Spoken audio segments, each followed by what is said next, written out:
हम लोगों का चैप्टर चल रहा है एक बच्चों, परिमेय संख्या, है ना, रेशनल नंबर। तो कल जो है उस पर कल हम लोग अच्छा खासा अपना एक इंट्रोडक्शन पर काम कर चुके हैं। चैप्टर है परिमेय संख्या, यानी इंग्लिश में रेशनल नंबर। थोड़ा सा उसको पीछे का रिकैप कर लेंगे, ठीक है, पीछे का रिकैप करेंगे और कुछ बातें जो आगे अब उसके बढ़ना है वो भी करेंगे। तो सब कुछ अभी होना है, लेकिन पीछे का जो रिकैप करना चाह रहे हैं उसमें आज एक नए तरीके से तुमको समझाना चाहते हैं। हम संख्या के कुछ प्रकार के ऊपर बात करते हैं। देखो, संख्या जो है, संख्या का बहुत सारा प्रकार होता है ना। संख्या यानी नंबर। देखो, ध्यान से समझो इसको। संख्या प्रकृत संख्या भी होता है, यानी प्रकृत संख्या भी संख्या का ही एक प्रकार है। पूर्ण संख्या भी संख्या का ही एक प्रकार है ना। पूर्ण संख्या और प्रकृत संख्या में क्या अंतर है? तो गिनती के संख्या को प्रकृत संख्या कहते हैं, जो 1 2 3 4 से शुरू होता है। उसी 1 2 3 4 में जब जीरो जुड़ जाता है, जीरो को भी जब उस परिवार में शामिल कर लेते हैं, तो फिर उसको क्या कहते हैं? पूर्ण संख्या कहते हैं। व्हाइट स्वेटर बात कर रहे हैं और 9th क्लास का सबसे पहला चैप्टर यही है।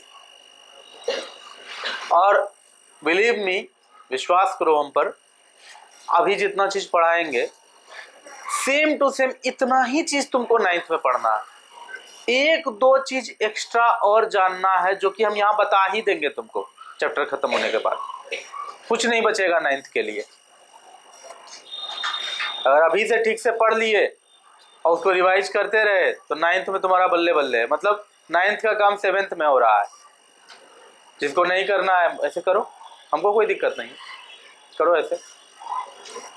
थोड़ा देर के लिए बात करोगे, कितना देर शांत होकर रहोगे तुम्ही को नहीं पता है। चलिए काम करते हैं।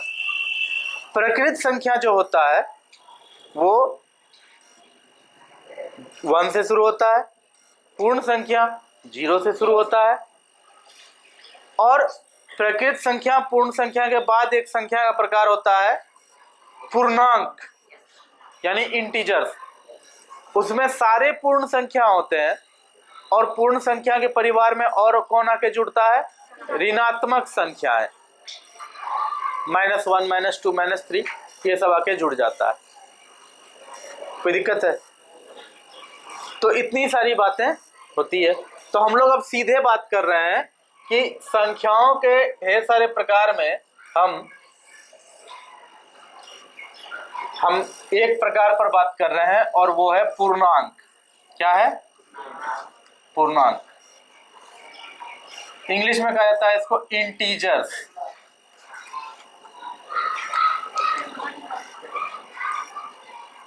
ठीक है, पूर्णांक यानी इंटीजर्स। इसके बारे में सबको पता है कि पूर्णांक क्या होता है। तो सीधी सी बात है कि बीच में 0 होगा, इस तरफ 1 2 3 4 करके सब कुछ अपना आएगा और ये अनगिनत तक जाता है। और इधर भी -1 -2 -3 -4 ऐसे करके अनगिनत तक जाएगा। अनगिनत को ऐसे लिखा जाता है, सोया हुआ 8 को अनगिनत कहते हैं, अनंत कहते हैं, इन्फिनिटी कहते हैं। एक ही नाम है, मतलब एक ही आदमी है, उसका ये 3 नाम है, अनंत, अनगिनत, इन्फिनिटी। ये सोया हुआ 8 है। तो पूर्णांक में क्या है कि 0 होगा, 1 होगा, 2 होगा, -1 होगा, -2 होगा, ऐसे करके जितनी संख्याएं संभव है वो सब होगा इंटीजर्स, उसको कहा जाएगा। कोई दिक्कत है? दिक्कत है क्या? हाँ, समझ में आ रही है बात? अच्छा, 0.1 0.2 0.3 0.4 ऐसे करके ढेर सारा संख्या संभव है। 1.1 1.2 तो ये जितनी भी संख्याएं मैंने कही, क्या ये इंटीजर्स है? कितने लोग कह रहे हो कि है? तो एक भी लोग नहीं कह रहे हो, क्योंकि वो नहीं है। 0.1 0.2 जो भी है वो सब क्या है? वो सब दशमलव भिन्न है ना? तो संख्या का वो प्रकार क्लियर है, पूर्णांक। अब चलो दूसरे प्रकार पर बात करते हैं। ऐसा नहीं है कि संख्या का यही एक प्रकार है, मैंने पहले भी कहा कि संख्या का और भी प्रकार है। नेचुरल नंबर है, पूर्ण संख्या यानी होल नंबर है, ठीक है, प्रकृत संख्या, पूर्ण संख्या, ये सब है। हम लोग उसको यहाँ नहीं लिख रहे हैं, क्योंकि हम ये मान के चलते हैं कि इसी पूर्णांक के अंदर सारा नेचुरल नंबर भी आ गया है, इसी पूर्णांक का परिवार में सारा पूर्ण संख्या भी आ गया है, इसलिए उसको अलग से हम नहीं लिखे हैं। किसी को कोई दिक्कत इस बात पे? अगर दिक्कत है तो हम यहाँ कर ही देते हैं कि यहाँ से लेकर के शुरू होता है आपका n यानी नेचुरल नंबर, और वो चलते रहता है, अनंत तक चलते रहता है। शुरू यहाँ से होता है 1 से, 1 से ये शुरू हुआ है और ये अनंत तक जा रहा है। उसी तरह से पूर्ण संख्या यानी होल नंबर 0 से शुरू हो रहा है और ये अनंत तक जा रहा है। शुरुआत 0 से हो रहा है उसकी। बात आ रही है समझ में? कहीं कोई दिक्कत है इसमें? और ये समूचा को पूर्णांक कहते हैं, ठीक है। अब देखो संख्या का एक और प्रकार, या प्रकार छोड़ो, संख्या को लिखने के अलग तरीकों में एक तरीका बहुत ही इंपॉर्टेंट है, और वो है आपका भिन्न। क्या है? भिन्न। भिन्न बहुत प्रकार का होता है, ठीक है, जिसमें से कि हम साधारण भिन्न पर बात करते हैं। तो हम भिन्न लिख रहे हैं, लेकिन हम बात करेंगे साधारण भिन्न का, सिर्फ भिन्न। अच्छा, भिन्न की जब बात शुरू हुई है तो आपको यह भी बता दूं कि भिन्न 3 तरह के होते हैं। साधारण भिन्न 3 तरह का होता है। पहला है उचित भिन्न। उचित भिन्न। दूसरा है अनुचित भिन्न। अनुचित भिन्न। और तीसरा है अपना मिश्रित भिन्न।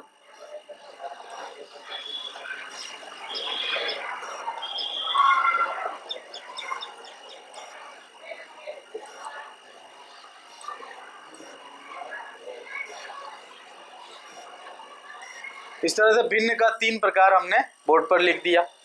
हालांकि ये सब पहले पढ़े हो, 7th में ही पढ़े हो ना, 6 में पढ़े हो, जो भी पढ़े हो, कोई दिक्कत की बात नहीं है। ये सब पढ़े हो, फिर भी ये सब को हमने लिखा है क्योंकि याद दिलाना मेरा काम है, ठीक है। तो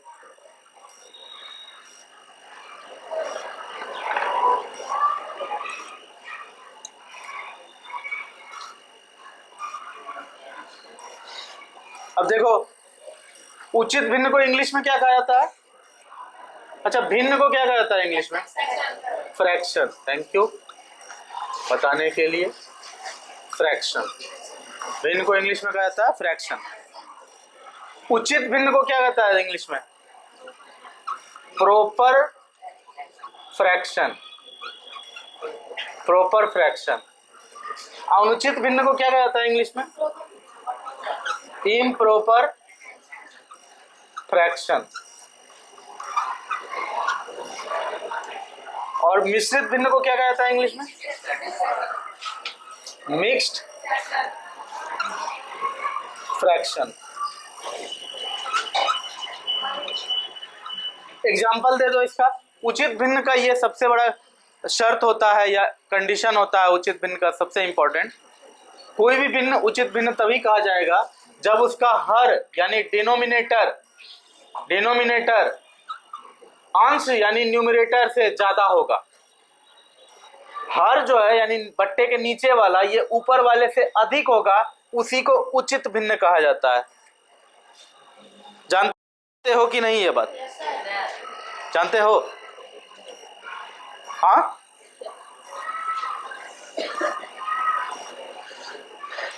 तो 3/5 लिख दें, 3/8 लिख दें, 2/5 लिख दें, 7/9 लिख दें, 8/17 लिख दें, सब क्या है अपने आप में उचित भिन्न है। हाँ, अगर हम 2/6 लिख दें, क्या ये उचित भिन्न है? बिल्कुल है, क्योंकि ऊपर छोटा है और नीचे बड़ा है संख्या।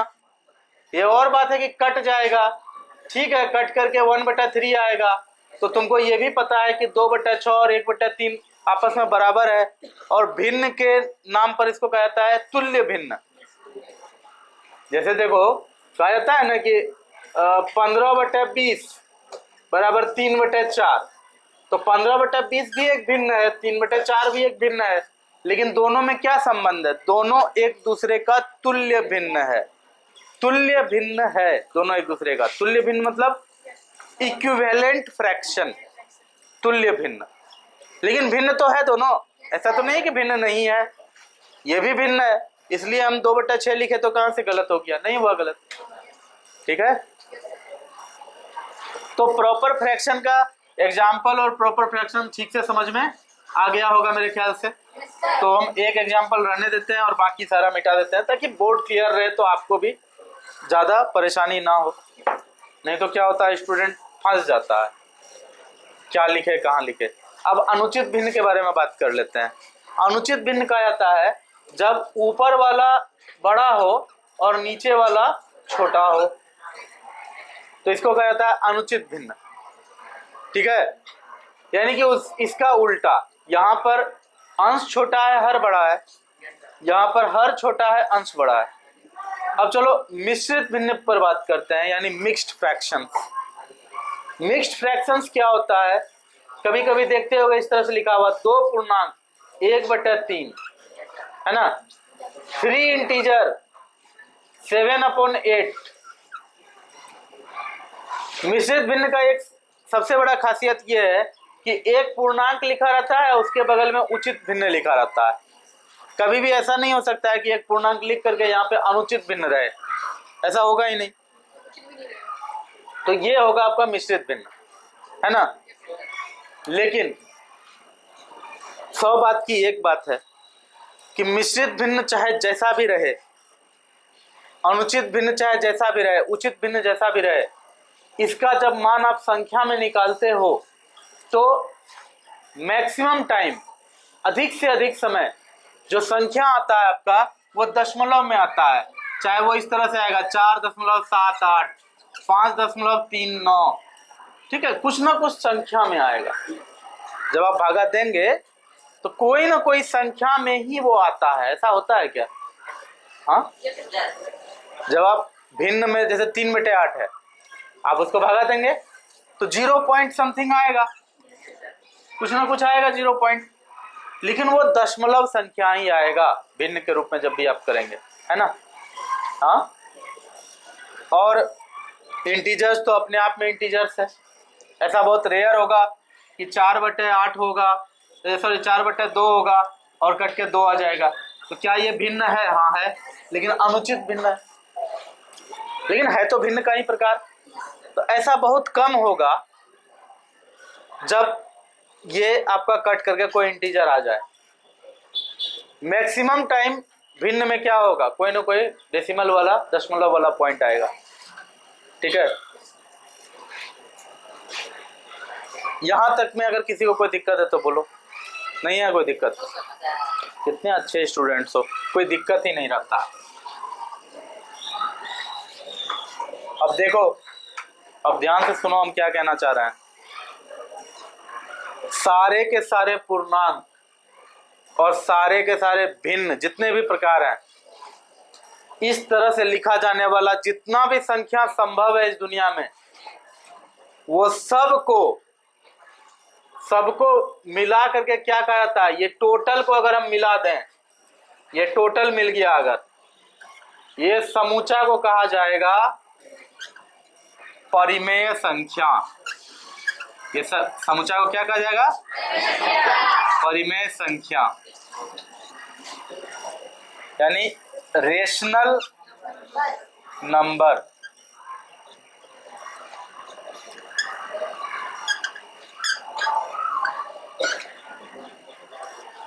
तो बोलोगे तुम लोग कि सर इसका मतलब ये आप कह रहे हैं कि इस दुनिया में जितना भी संख्या संभव है वो सब परिमेय संख्या ही है, वो सारे के सारे रेशनल नंबर ही हैं दुनिया में। तब जो भी संख्या है सब परिमेय संख्या है, क्योंकि संख्या तो यही हो सकता है, और तो संख्या संभव ही नहीं है इस दुनिया में। और कौन संख्या संभव होगा? संख्या या तो होगा पूर्णांक के रूप में या फिर होगा भिन्न के रूप में। और कहाँ कोई संख्या देखे हैं कभी भी? और कभी तो संख्या लिखने का कोई प्रकार नहीं देखे हैं। अरे बात समझ इतने हैं अब तक में, इसीलिए तो चैप्टर है परिमेय संख्या। तो अब तक जितना संख्या आप सीखे हैं वो सारा संख्या परिमेय संख्या है। लेकिन कहानी यही खत्म नहीं होता है। कुछ संख्या ऐसा है दुनिया में जिसको भिन्न के रूप में नहीं लिखा जा सकता है, और वो एक अलग प्रकार है। ठीक है, वो संख्या का एक अलग प्रकार है और वो इन सब से अलग है। वो एक अलग प्रकार है और उसको कहा जाता है अपरिमेय संख्या। अपरिमेय संख्या इंग्लिश में कहा जाता है इर्रेशनल नंबर। इर्रेशनल नंबर ये अलगे इसका कहानी है। सिलेबस में तुम्हारा शायद नहीं है, होगा तो आगे बात कर लेंगे। क्या है? क्या नहीं है? सिलेबस में नहीं है, लेकिन चूंकि होता क्या है कि अगर मेंढक ये सोच ले कि दुनिया इतना ही बड़ा होता है तो फिर वो तो गलत है ना। उसको बताना पड़ेगा ना कि नहीं नहीं, इस कुआं से बाहर भी एक दुनिया है। तो वही बोले कि इस कुआं से बाहर भी एक दुनिया है, वो है अपरिमेय संख्या का दुनिया। ठीक है, और जितना बड़ा संसार ये परिमेय संख्या का है उतने बड़ा संसार अपरिमेय संख्या का भी है, इरेशनल नंबर का। ठीक है, ये अपने आप में एक अलग चीज है। ओके, और परिमेय संख्या तो ये टोटल हुआ, पूर्णांक भिन्न सारा को जोड़ दिए तो क्या हुआ अपने आप में? परिमेय संख्या। देखो अभी तक में जितना चीज तुम पढ़े हो तो हम तुमको कुछ इस तरह का बात बताए हैं कि संख्या यानी नंबर,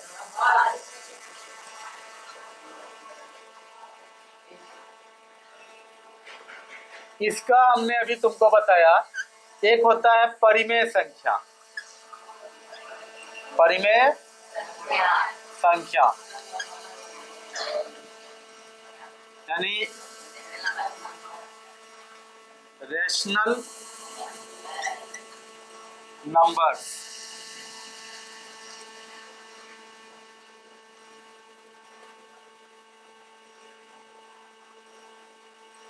परिमेय संख्या ये होता है, अभी तुरंत बात हो चुकी है इस पर।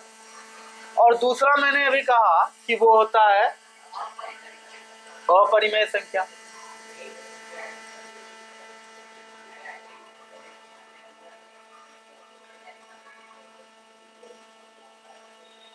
इसको इंग्लिश में कहा जाता है इरेशनल नंबर।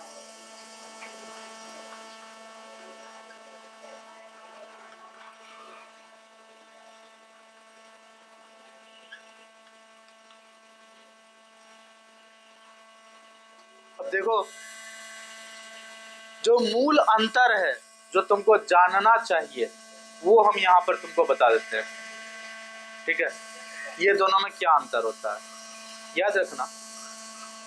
परिमेय संख्या जो होता है इसमें खास करके वो संख्या होता है जैसे 2 है, 3 है, 4 है, -2, -33, ऐसा कोई भी पूर्णांक तुम सोचोगे वो सब क्या है?